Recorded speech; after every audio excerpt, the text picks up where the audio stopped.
Et on passe au sport avec Lise-Laure Etia. Bonsoir Lise-Laure. Bonsoir Patrice. Et avec nous ce soir, un journaliste spécialiste du football africain, Eddy Hamel. Bonsoir. Bonsoir. Alors vous êtes aussi conseiller à la CAF, il faut le dire, et vous avez passé 27 ans à la FIFA, donc le football, vous savez, vous avez couvert 10 Coupes du Monde, 22 Coupes d'Afrique des Nations, et le mois dernier, eh bien, vous avez publié aux éditions Solar votre deuxième livre, avec vous Charles Moukori et Boniface Morotampunzi. Son titre, Il était une fois la CAN, 70 ans d'histoire, le livre d'or. Hein. Ouais. Première question, parce qu'on comprend bien l'histoire de cette CAN débutant en 1957, dans le nord-est de l'Afrique, on est d'accord. Pourquoi cette année-là et quel était le contexte de l'époque? Dans ce qui était le plus grand pays d'Afrique, le Soudan. Oui. Mais la CAN n'a pas été... La CAN a été créée par la Confédération africaine de football, qui elle-même a été créée à Lisbonne, au Portugal. Bon, c'est la conjoncture internationale. Cela faisait à peu près 25 ans que la Coupe du Monde, la première Coupe du Monde en 1930 en Uruguay avait eu lieu.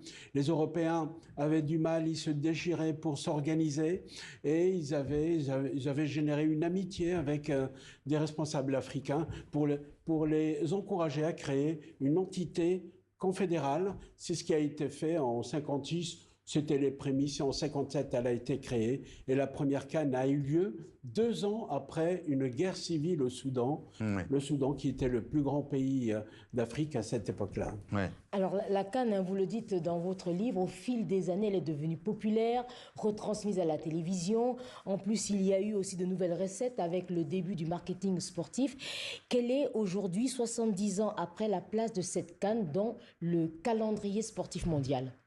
C'est une place prépondérante, c'est une place extrêmement importante. C'est le 3e plus grand événement de football sur la planète. Il y a la Coupe du Monde de football de la FIFA, il y a le championnat d'Europe qu'on appelle aujourd'hui l'Euro, et il y a la Coupe d'Afrique des Nations. Elle a gravi petit à petit au cours des années, 70 ans qu'on restitue dans ce livre, on restitue une histoire et une aventure absolument exceptionnelle d'hommes, de femmes, d'entités, de moyens, de souffrance, de misère, d'amertume, mais aussi en même temps de satisfaction, d'exploit, de création, de créativité, etc. 70 ans, c'est une aventure, une odyssée incroyable d'hommes et de femmes sur un continent qui a vu grandir aussi le nombre de pays. Il y avait 30 pays. Avec l'ère des indépendances nationales à la fin des années 50, on a vu grandir cette compétition qui est maintenant au sommet de l'actualité, au sommet de l'actualité mondiale. Devant finalement aussi la Copa América, si on... Ah oui, complètement. Et la Coupe d'Asie. Ouais. Et la Coupe d'Asie, la Coupe de l'Océanie. Vous savez que chaque continent fédère et organise une compétition à la mesure de... Oui. Je suis désolé. On vous demande d'éteindre le temps que je vous pose cette question. Pour ce livre, il a fallu faire des choix. Comment avez-vous sélectionné finalement les moments et les figures que vous vouliez retenir pour ce livre ? Écoutez, on les a segmentés en décennies parce qu'il y a des décennies extraordinaires. Dans les années 50, l'ère des indépendances nationales, plus on organisait, plus il y avait des pays africains qui gagnaient leur indépendance et leur souveraineté. Vous savez, quand on passe des guerres civiles à la fin des années 50, on est passé à, par exemple, 1996 avec M. Nelson Mandela, qui venait d'être libéré après 42 ans d'apartheid dans ce pays. C'est une Coupe d'Afrique des Nations dans un pays arc-en-ciel. Ça a été un moment extraordinaire. Oui. L'Angola en 2010, malgré les souffrances, malgré la tragédie, malgré l'émotion. Et puis, il y en a eu d'autres. Il y a 1998, le Burkina Faso, un pays comme le Burkina Faso qui a organisé le plus grand événement du continent, avec des stades très simple, avec une population extrêmement impliquée dans l'organisation, et ils ont réussi une des plus belles CAN de l'histoire. Les Burkinabés ont réussi avec peu de moyens, beaucoup d'amour, beaucoup d'attachement à créer une des plus belles. On vous écouterait des heures, hein, Lise-Laure. Alors, juste une question justement sur le niveau des footballeurs africains. Comment le jugez-vous, leur évolution, et quel est leur rapport dans les championnats européens? Là encore, il est prépondérant. On m'a posé la question il y a quelques jours, j'étais dans une interview dans une radio pour dire pourquoi les Africains ne peuvent pas atteindre le Ballon d'Or. Bien sûr que si.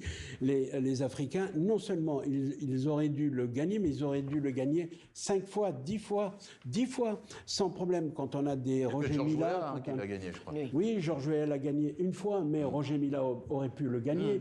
Rabat Madjer aurait dû le gagner. Samuel Eto'o aurait dû le gagner. Didier Drogba aurait dû le gagner. Voilà. Donc, la valeur aujourd'hui du footballeur africain, elle est énorme, elle est très importante. Et je vais vous dire, Lise-Laure, à mon avis, sans l'apport aujourd'hui, dans le monde entier, il y a à peu près plus de 80 championnats qui fonctionnent avec des footballeurs africains.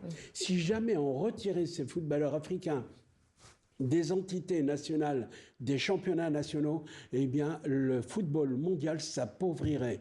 Et ça, c'est une réalité aujourd'hui. Donc, pour répondre à votre question, évidemment, l'évaluation des footballeurs africains, elle est au top niveau aujourd'hui. Nous avons de très, très grands footballeurs parmi les meilleurs au monde. Ouais. Parmi les meilleurs au monde.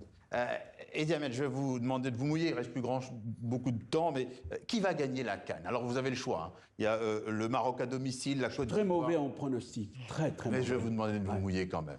La Côte d'Ivoire championne en titre, le Sénégal qui impressionne, l'Algérie double championne d'Afrique, ou l'Égypte, l'équipe la plus titrée. Donc de ces équipes-là, laquelle vous semble la mieux armée? Non, je vais vous parler. Il y a des équipes, ça va être une Coupe d'Afrique absolument historique. Le Maroc, chez lui, a été demi-finaliste. L'Algérie a une équipe extraordinaire techniquement. Le Sénégal est au plus haut niveau. Et la Côte d'Ivoire. Allez-y, dites-moi. Et la Côte d'Ivoire.